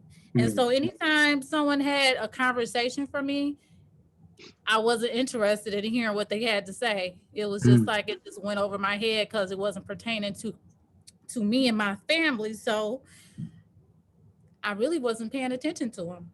And so now, since I'm in a different space, the communication is better for me. I'm working on it, and just focusing on that moment, that now, when I'm in a conversation with people and taking it in. And sometimes within the conversation, I think somebody spoke earlier about, I don't know if interrupting, because sometimes I'll interrupt in the conversation only because I might forget what I want to say to that person. So it's not that I'm not listening to them, but it's just like I may forget what I want to say to you. So I need to tell you now. Tell you now, get it out. Yeah. So yeah, so good class, and I'm very interested in getting more out of it. So I appreciate you. Thank you. Appreciate you as well, Miss Erin. Thank you for the commentary. I'm glad you got something from it. Definitely. So we're doing our job. Okay, so who's next? Miss Terry? Is that Terry? Is that the Terry? Everybody. Terry? Look, I'm not gonna get on video. Speaking of ego, I just got done smashing some crab legs. I got butter all on my face. But I love y'all. I'm so happy that I was on tonight. You did an amazing job, Instructor Ghost. Thank you. It was also very dope to hear everyone's perspective, as I feel like this was like an intervention for me personally. I'm always tackling the ego and masking it as passion. I would say, just from listening to everybody here, and just the lesson that I got from today is that listening is a lot more important than getting your own point across, because sometimes you miss the point that you're trying to get by either being overbearing or taking over the conversation, or cutting someone off, or even in combat. I think I forget who said it, but in like exchange, when you move prematurely trying to dodge something, but you end up running into it, running into the blow. So I really took that and applied it to my own life experience. So this was really a great class. very grateful to be here tonight. And yeah, love you guys. We love you too. We love you too, Terry. And glad you're doing well. And we appreciate you joining us tonight. So and tonight's class was supposed to happen. Because a lot of us are saying, this was timely. So we just follow the rules of the universe, and we execute. So thank you, Terry. Thank you so much for that. Thank you. All right. Let's see here. Brother Theo.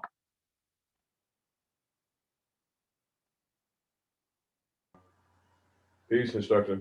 Peace, brother. You all right? Yeah. You all right, brother? Yeah, I've been in and out, you know what I mean? Okay. All right. You need to come back or come Yeah. back to give some time, or? No, I'm good. I'm good. Okay. All right. I've Okay. been present long enough. But again, thank you. Thank you to everybody who's on the call. Thank you to everybody who's involved in our family. You know what I mean? It's always a blessing to share whatever space that we share with one another, and all of that. The blase splee and the splee and the blase splee. Anyway, this class was the hearing versus listening, was like you said, like everyone else has said, is right on time for a lot of us. I think that what I took, I appreciate a few of the few points, types of breathing, 3 ways to talk to God. Those are, if not, just being able to put labels on those things were very much appreciated, even if they were concepts or that were already understood. Being able to put labels on things helps you have a better understanding of them. I think what I took away the most from today's lesson, particularly, was listening to understand, and the types of listening, and the moment, and how they're all related with one another, especially within combat, especially within day-to-day life. Understanding is in the moment, and all 3 of these listening types, whether it be reflective or whether it be listening to suspend assumption, or whether it is listening beyond our past, is in the moment. All of those are in the moment. I myself have, because listening for reflection, that's not the first time I've heard that. I did some was doing some community activism for a while, and that practice was something that we implemented when sitting with individuals in the community and listen and storytelling, being able to actually hear what's being said, repeat what it is they're saying, and verbatim tell the listener what it is that we appreciate about what was said, something specific to what it is they said, without relating it to ourselves, without I like that. That's something that I remember when my whatever happened and whatever, and it reminded me of, no, but actually appreciating what it is they said specifically and what was important about it. You know what I mean? And all of that ties into the now. I think for myself, I do my best to live in the now, because 5 seconds ago doesn't exist anymore, and 10 seconds from now may not exist. You know what I mean? So the now is the most important for us all, I believe. And the reflective past has no relevance on what we're talking about right now, and that takes away our ability to assume in the conversation, especially if we're not thinking about the past, and especially if we're listening to reflect on what's being said, and especially if we're listening to understand on what that person is attempting to convey to us within the conversation. Anyway, I say all that to say, I appreciate this evening. I will definitely go into the dojo tomorrow, listening more, especially when standing in front of somebody getting ready to exchange. This tonight has made that a lot more clear as to how to prepare for exchange, prepare for kumite, etc.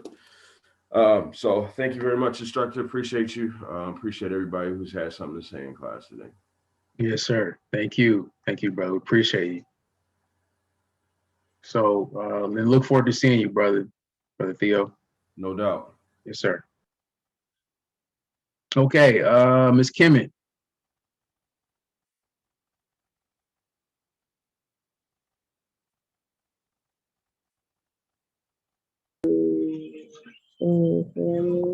Peace. You can't hear me. It's really muffled. Okay.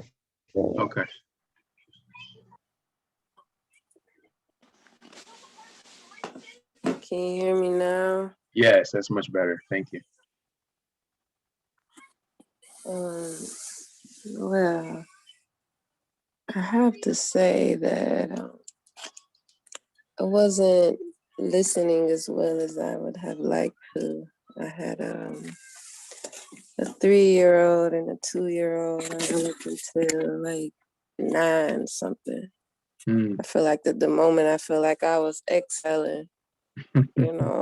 You said you was done, and it was probably like the last line that I was hoping you get deeper into. You said something about it's how well you listen to your higher self, and then you kind of stopped there. And I'm like, oh man. But one question that I did write down in the very beginning that just kind of had me I just wanted to reread that question. I appreciate, having to write it down. Oh, for starters, I was looking for it. I'm so glad you're doing your part in these series. And thank you for class yesterday. You're And welcome. I was just excited to be present. So the question was, what is being in the moment? Real simple, real to the point, and I felt real challenged with how to answer that. Like, how do I define that? I mean, I did think, just a thoughtlessness, like an emotionless thoughtlessness, ease of how well you just listen to yourself and release all thoughts. And that just seems to be the biggest conversation with me, is how well I listen to myself, my higher self. But I appreciated it being tied into the floor. I feel like around that time I probably wasn't as present as I would like to be, but just hearing different people share and knowing the different formalities of how well you can listen to the person in front of you, or even when you watching people, like when we exchanging and one person at a time, and you can watch and feel what they're thinking about when they're exchanging with someone else, and just highlighting that that's necessary. Or I remember Sunray was expressing something, and I don't remember it all, but it was about exchange, or how I don't know. So let me hold that thought. But it was just in how well you are able to observe, the other person. Like I appreciated that, or just hearing that, because that is something that I do. But having this being brought to all of us, it makes the conversation more loud, as to something to keep in mind when you're on the floor. Like, are you listening to me? Can I get my blow out, or are you gonna rush my blow? Or and to sum it up, just really inspired and just deeper in the conversation of how well I listen to myself. Because I feel like if you don't have a real core foundation with how well you listen to you, it affects how you able to listen to anybody, any moment. Even with my daughter, like sometimes I don't be listening all the way because I'm maybe frustrated, or I just want her to go do something else so I can have a moment to listen to myself if I get fully there or not. But it's definitely a space that needs to be deeply intended upon and like exercise listening to yourself. So thank you, instructor.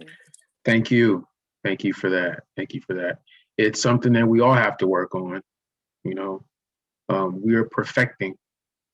You know, we're not perfected. We're perfecting, as my instructors like to say. So, and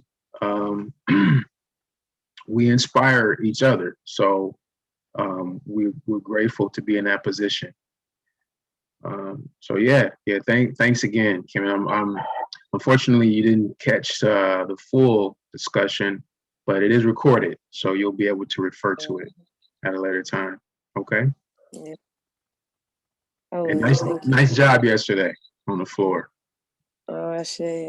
Thank you. Oh, and I had got some, man, y'all brought up just so many, and y'all inspired just so much yesterday. I feel like I found myself today when I was in the water. I was visualizing. I was like, okay, Kim, because I had some dream. I had some dream this morning that was real intense, and I just found myself taking time to see somebody and like to push that button of, like you are a threat, or I'm looking at you, or I gotta get you. And I I start seeing the move, like me doing it. I started visualizing it from yesterday's class. And then I also was thinking about how you were talking about, what do you do when someone's behind you and showing you those blows. So I start thinking about, what if we did something like, we started, or having a premeditative like posture that the person starts in, that we strike. And then of course they have to move however they move. Like their movement would be dependent upon how you move, what's going on. But like having space to access, just somebody laying down, or just somebody behind you, or just somebody that way. So yeah, class was it opened up a lot. Yes, that's good. That's good. And you're growing rapidly as well, Kimmit. So very proud of you. And I'm honored to be a part of your growth and development. Thank you. Thank you, instructor. You're welcome. My pleasure. Okay. All right. So Brother Rafa. Where's that Raphael?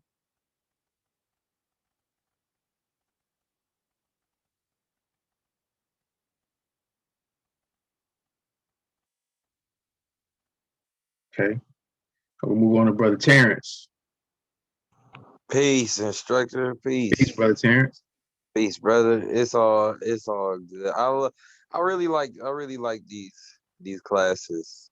Sometimes I can't make them, but today was a great class. I joined in a little late, but when I got in, I was able to hear that we was talking about listening, hearing versus listening. And that's something I struggle with, being that my attention is all over the place. So as I got older, it was like it became easier to listen, but then it also became easier to see when other people were hearing me opposed to listening to me, because I see the glazed over look in their eyes, or I just see certain body languages that they do, and it's like what's the point? Like something that used to always give me was like what is the point of being here in this space if you just hearing me? Like I'm speaking to you, but all you deciding to do is you're not even taking in what I'm saying. For me and a friend of mine actually have starting to like have like a set like it's starting to become a distance grown between us, because I'm not sure if it's just me or if it's him, but I can tell you, I can reiterate his problems with me, but whenever it comes down to him reiterating my problems with him, it's always a disconnect. And I'll be telling him like, dog, like you not listening to me. But me telling him he not listening to me is making him not listen to me more. he's trying to prove to me that he's listening so hard, that he's arguing, that he's listening instead of actually taking a step back to hear what I got to say. But this it's just like coincidentally we was talking about statistical impossibilities, just like stuff that shouldn't be happening through the numbers. But it's just wild that these two events are corresponding around the same time. So I'm gonna definitely go back and rewatch this video again just to see what I missed in the beginning. But hopefully this can help me with the current situation. Yes, sir. Yes, sir. Rewatch it, and commentary from everyone is very valuable. Not only the content, but the commentary. So it helps. It's helping us all. So yeah, go back and listen to it. And it sounds like you might have to have a sit down with that brother, man. Y'all got to talk. I got to talk about this listening thing. Man. Man. but that's an example of how how that can affect a relationship. Imagine if that was, I'm just saying, if that's how relationships are. So male and female, and one side is not listening, but the other side is listening intently and they are present. So, that's how it looks from the outside looking in. But that's your boy. But when that happens in like relationships, male and female relationships, that stuff can become explosive, man. That ends relationships. Yeah, I know what you're saying. I always tell people, the base to every bond begins with communication. Oh man, that's a jewel right there, brother. You might want to drop that in the chat. All right, I'll do that. Yes, sir. But thank you, brother Terrence. Much appreciated. Thank you, instructor. Yes, sir. Okay, let's see. Miss Rada, did you have time to comment, or I know you had dropped something in the chat where you probably are unable to speak. I'm not exactly sure if you are now or not.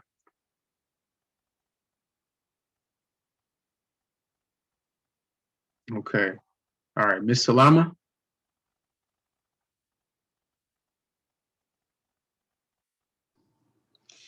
Peace, instructor. Peace. I just want to say, first of all, thank you so much for this lecture. Looking forward to how it all, thank you. Looking forward to how it all unfolds.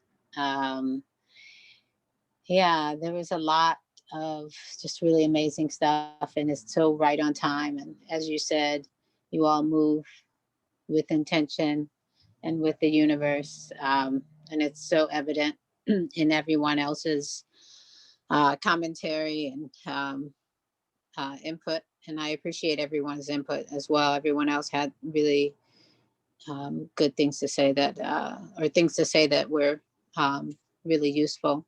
And I'm going to take this whole thing into my meditation tomorrow. So yeah, because this whole listening thing is really right on time. It's because it's for everything. It's for everything. It's listening to everything. When they say listen to your body, yeah, because that's why they say he or she is a good listener instead of he or she is a good hearer. So right. So yeah, this is beautiful. My son, I really was pushing to get him on here, but he was at work, so he did not make it. But I'm definitely going to send him this recording. He's going to love it. So anyways, that's all. I really appreciate this. Thank you. Awesome. And we appreciate you, Ms. Salama. And as you said, I mean, there's levels to this, so it's just about really unfolding the different levels and applying it and employing it. So very good, very good. So let's move on. And hopefully, yeah, get the recording to your son. Get the recording to your son. Okay, so okay, good, good. Sunray.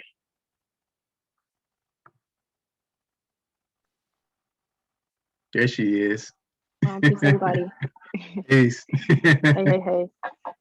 So I really appreciated tonight's class. It definitely made me look at listening at a beyond the surface level, because like I'm sure everybody's heard the quote, like we have 2 ears and 1 mouth for a reason, so that we can listen more than we speak. But then it makes me think, like, listening is not just about what things people say. It's about like how people make you feel with their words and with their actions. And I think there's a lot of communication that's nonverbal, but it's just as important part of listening. And so as I was taking notes and writing, some of the things that I wrote are like, in every exchange, interaction, and experience, these things occur for a reason, and listening to others is an opportunity for us to connect to and learn more about our higher selves. It's the best way that we can see ourselves outside of the shadow of our own ego, because when people upset us or cause emotional responses in us from things that they see and things that they do, it's not that they're upsetting us, it's that we're having an emotional response to them for a certain reason. So when we begin to evaluate and look into, why did those words upset me? Why did that compliment really make me feel good? Like, you start to really learn more about yourself and what causes reactions, but that's only once you start to listen to what people are saying and what they actually mean. So that really had me thinking a lot just about how I communicate with others and what I mean when I say certain things. And even in combat, like, why am I speeding up? What am I telling this person? Why did I not maneuver? Am I not respecting their blow? How does that communicate to them?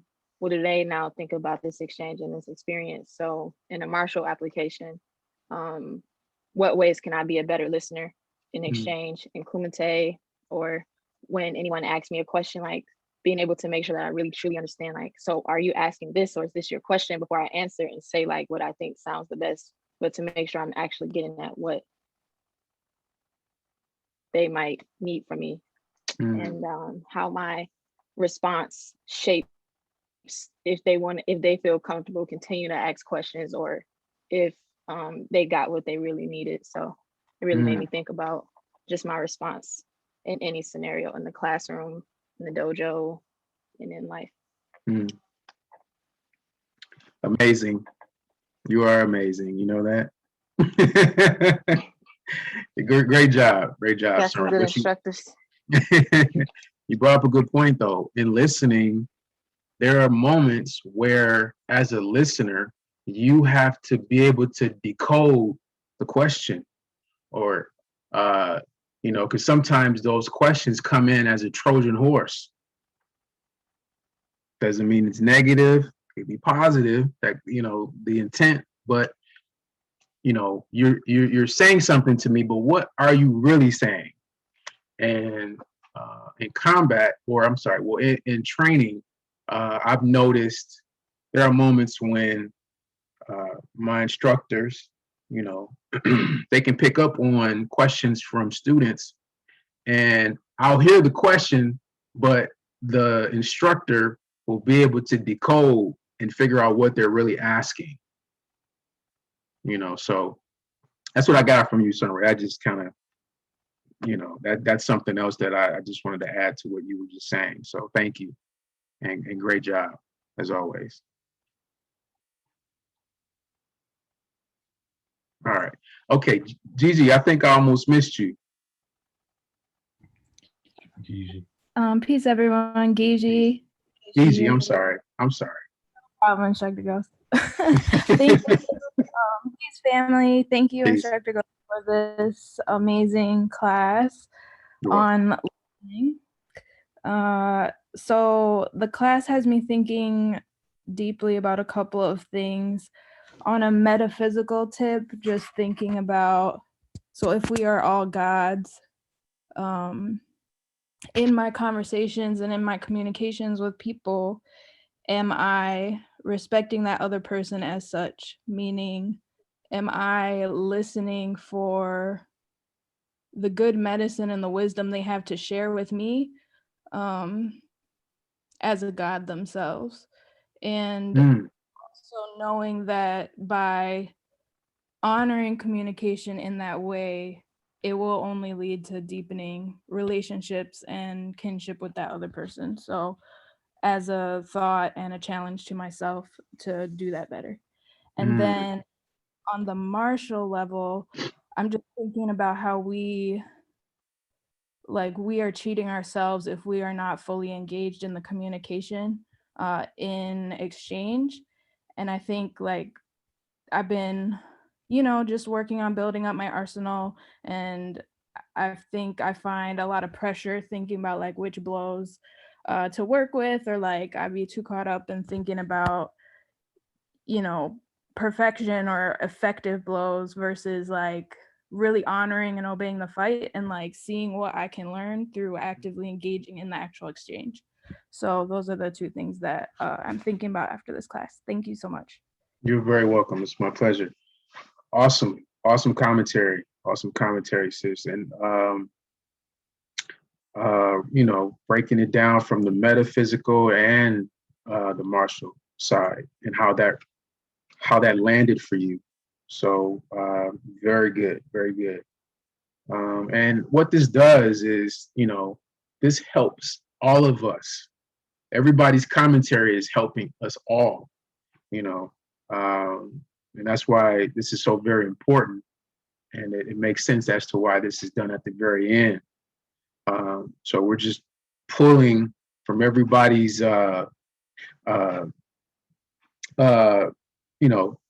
jewels that they received, and we're just putting them back on the table and just spread them around and hand them back out to each other. So very good, very good.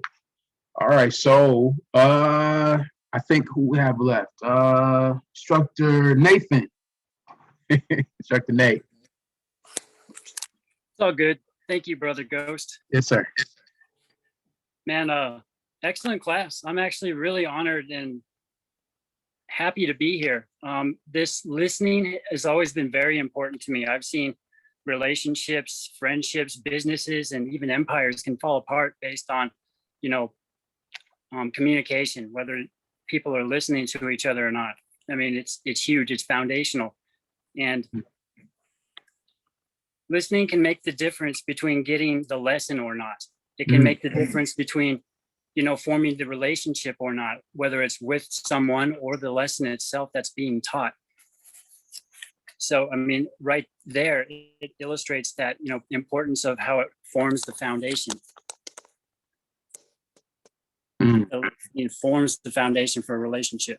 Yes, sir. Indeed. And then also, Sunray kind of touched on this a little bit, but as instructors, we have to listen to the students. Like, honestly, we wouldn't know what to do if it wasn't for you all. Like, we honestly teach class based off of what you all are doing or saying. You tell us exactly what you need in class in that specific moment right there. And it's on us to actually give you what you need. And honestly, you all have been growing on such a level that it's quite a reflection on your instructors. Like, they've been very closely paying attention to you and listening to everything you have to say, even if you're aware of it or not. And they've been poking and prodding and stirring that pot and pulling all the best out of you. You've got some really powerful students here. Like, you are all like amazing. Like, each one of you touched on something beautiful and placed gems and jewels in places that were perfectly timed. Indeed, indeed. And you're part of this as well, Instructor Nate. So, don't do that to yourself, brother. You with us every week, brother. Point well taken. Yes, sir. Yes, sir. So thank you. Thank you for that. And then also, yes, sir. If I may. Yes, sir. Go right ahead. I spoke a little bit about, operating out of a place of being quiet. And I thought I should go into that a little more. Go When right you're ahead. quiet, I just want you all to like think about it, reflect about it, maybe even meditate about it. But when you're quiet, what is there for your opponent to pick up? Like they're not going to be able to really tune into like what's going on inside of you, whether you are being anxious or not. If you're completely and quiet and still on the inside, and that blow will be presented in that moment, and they'll have to be sharp. They'll have to be right on top of it if they actually want to maneuver on time. So that quietude is very powerful. And then also, Paul, you were talking about how this is going to make you like really dope. And like the word is refine. It's going to refine your discipline on a really high level. And you'll catch yourself getting really smooth in places. And the more you can take that smooth factor to the floor or life or work or wherever, you'll find yourself operating in ways you never would have before. Thank you, instructor. I appreciate that. See that, instructor Nate? That's what I'm talking about. You just dropped like 3 jewels. I am here, brother. Yes, sir. Yes, sir. Yes, sir. So thank you. Thank you. And you brought up the quieting effect, which is a phenomenal concept and practice. So appreciate that. All right. So we're gonna move to other instructors. Instructor Aku. Instructor Aku.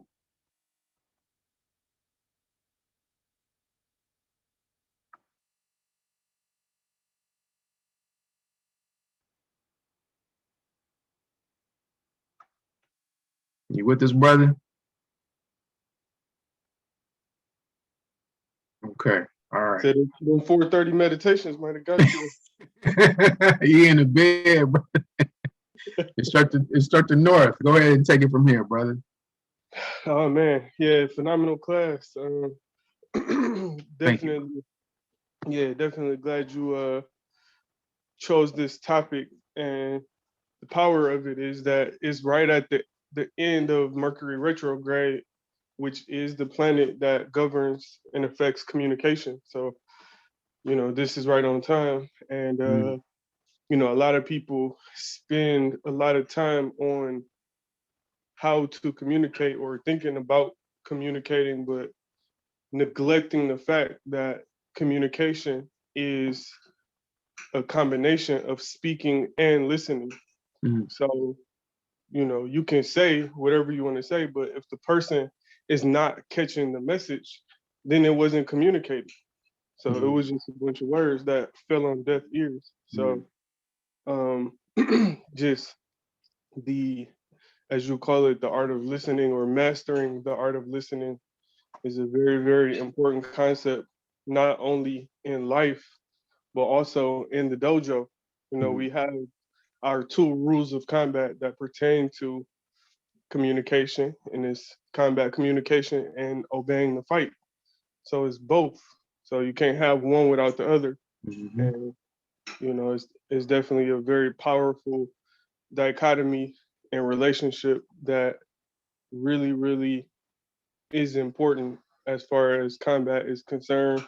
And not only combat, but in life itself, in relationships, in business, and everything like that. So yeah, very, very powerful class, very pertinent subject. So thank you for Yes, this. sir. Thank you for having me. Yes, sir. Thank you. Thank you, brother. Yep. And you're always an inspiration, man. I can't say that enough, So truly honored to have you as an instructor, and admire and respect you a lot, brother. So thank you. Thank you. Gratitude. Here, yeah, gratitude. Love you. Thank you. I appreciate you too, it. brother. Yes, sir. Yep. All right. And last but not least, Instructor Vaughn, aka Dr. Manhattan. Brother.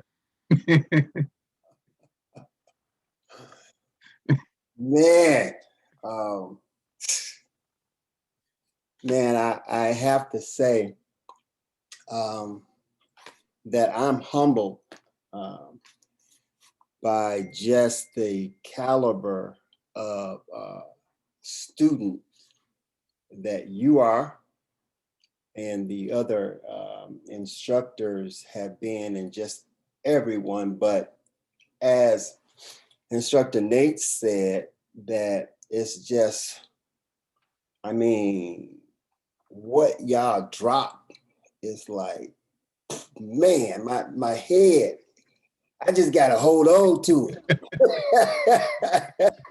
You know what I'm saying? I'm sitting here like, oh, so, you know, I got so much, and I'm humbled for when I'm listening to a student that they're unfolding stuff in me. Mm. You know what I'm saying? So Yes, sir. I got a lot. So I'm gonna share what I got. Please do, but So share what I got. yes, sir. Give it to us, brother. So first, when you say 85% of communication is nonverbal, before you even open your mouth, 85% of what you're going to share has been non-verbally communicated. Mm. And in that 85%, you're talking about posture, the physical movement, eye contact, and the psychological presence. So I'm like, ooh, before you even crack your throat, you have already communicated 85% of your message. I'm like, man, so that was something to kind of like let marinate in you, because some people think that, the person is not communicating until they've said something. No, they're saying something before you even hear anything. You know what I'm saying? So the part of listening is being vigilant, as the Grand Master would say, being vigilant, watchful, watching all of that 85% coming through before a movement is actually made or a sound actually comes from the throat, right? So another thing that was, as Ku corrects me all the time, he said, resonating with me. Right? Resonating. Yes, because I always say it wrong, right? That the amount of time when one can actively listen to you, right? So when you said that, I'm like, man, so I'm familiar with that, but they said that it depends on the generation that you're born in, would be dependent on how you're listening, right? So baby boomers listen to you in a certain way, right? Generation Xers, they listen to you in a certain way, right? Exennials, they listen to you in a certain way because of the time period they were born in. Millennials are accustomed to seeking or listening to information as needed. So if in your audience you're talking to a millennial, you have to be cognitive of how they are communicating, and as a teacher, as an instructor, how do you communicate so that they will listen to you? So, that kind of like, when you say a time, I dug a little deeper and was like, okay, let's dig a little deeper into that, Another thing that stood out to me was being in the experience or in the moment. And you asked the question, you said, what is moment? What is the moment? And then so I'm like, okay, that's a good question to ask. So I looked up several definitions of moment. A brief and definite interval of time, right? A specific point in time, a particular period of importance, and outstanding value of importance of what's happening in that particular moment. So in not being in the moment, there is value missed in not being in the moment. Yes, sir. So that's how you squander time, because it's a particular period in time that you're squandering. And some people go through their entire life just haphazardly going through this space, right? Because they're not listening, right? They're not listening. They're not adhering to moments or specific moments in time that will generate the most growth for them. So they missed an opportunity to grow when you don't listen. Right, right. Especially in the manner of which and how you're expressing it. Now, another thing that you said that kind of like made my head just like, right? You said, Nate said this, he said, it sounds like combat communication to me, right and exact. And then you pushed it further, like which chakra is pivotal in this listening, right? Communication. It was the throat chakra. Paul was like throat chakra, everybody was throat chakra, throat chakra. Now, the throat chakra is key to etheric, right? So your etheric responsibility, your ability to respond to the movements in the ether will dictate your ability to listen and communicate. So if that particular chakra is closed, the art of listening is not within your grasp. The speaking is not within your grasp. Mercury is going to tear your ass up this month. That's right. That's right. That particular chakra is closed. So that was another thing, that being mindful of that, right? I'm glad you brought that out, because that was an important point to bring out. Now, what constitutes if one is listening? Another question that I kind of like thought about as you were, speaking. Yes, sir. I'm like, man, so learning, the technical definition of learning is a change in behavior. So if your ass don't be listening, you're doing the same thing. You're gonna do the same right. Yeah. over and over again. You're doing the same shit, expecting a different result. That's not learning, that's insanity. That chakra is closed. You got to go get looked at. You know what I'm saying? Something Yes, sir. off, So again, that kind of like, made me sensitive to that, and it changes in behavior when you can determine as an instructor when someone is not listening to you. And we get various signs instructionally when a student is not listening, which means we have to be better stewards of listening to them, because we are giving something that they don't need. That we are, giving them something that they don't really need or they're not really ready for. Right, right. That we have to be better listeners when our students are not listening, right?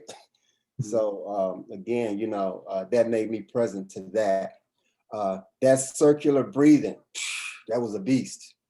I was loving that one. I was like, woo. Yes, sir. Woo. Yes, sir. I had to cool myself off for that one. Yes, sir. And, yes, sir. You brought out the point in fatigue. Now, in the state of, when you're fatigued, that's when you should be doing the most listening, right? You should be doing or embarking upon really being sensitive to the principle of vibration and doing what we call, and I don't know if you've said this, you may have said this, but it kind of like stood out to me, instructor, contemplative listening, right? Right. And contemplative listening is hearing God and experiencing his presence, right? So you're hearing and listening to the voice of God in other people. It's like, woo. So my goodness. So with my physical reserve shut down, that's when I have to be really quiet. I have to really be listening and being silent. And then you know how I like words, right? Yes, sir. Yes, sir. I wrote down listen, and there's silent in the word listen. So that means you're not supposed to say shit. Right in the word listen, you have silence. Just silence. Just don't say shit. Because sometimes you just don't have to say nothing. Just listen. You know what I'm saying? Just yes, sir. Right? And contemplative listening, it hits you. That's the kind of listening that, and this is what Instructor Aku was taking us all on, the meditative listening, meditative practicing, listening on a spiritual plane, contemplative listening, meditation. When you're just taking in and listening to the universal creator, God. Now you're listening. You're not talking. You're not being consumed with your own thoughts. Right? You are listening now. Right? So that's when you're steeped in your stillness and in your quiet, which is the ultimate listening. And again, it's an art to that. You have to practice that type of listening. Very few people listen to each other on that level where you're listening for and to the presence of God in other people. So you're experiencing that oneness just in your listening, right? Just in your listening, you're experiencing the oneness and connection to the one. Right? You're experiencing that principle. So, brother, you dropped a lot of jewels today, brother. Brother, I'm just. you just, brother, you are the jeweler. You're the real jeweler. No, brother. Just opened up the case, brother, with the rings and the Gucci links. You know, yes, sir. My goodness. I mean, it's just, yeah, you just in listening to you go, opening that up for me. Yes, sir. You know what I'm saying? If I hadn't heard it, I wouldn't have been able to say shit about it. You know what I'm saying? I had to hear it. Yes, sir. Absolutely. My goodness. Yes, sir. And it's just you made me dig deeper in myself as to what kind of listening we should be doing. And we should be embarking that practice of contemplative listening. Really mastering the art of listening. Listening for the presence or listening to the presence of God in each other.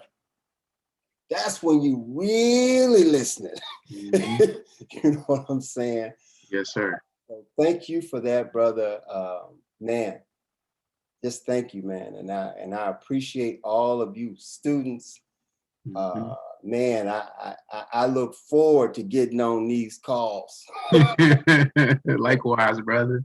Just to see, you know, what y'all gonna open up in me. So, woo! My goodness, man. That's all I got, brother. Oh, that's it, brother.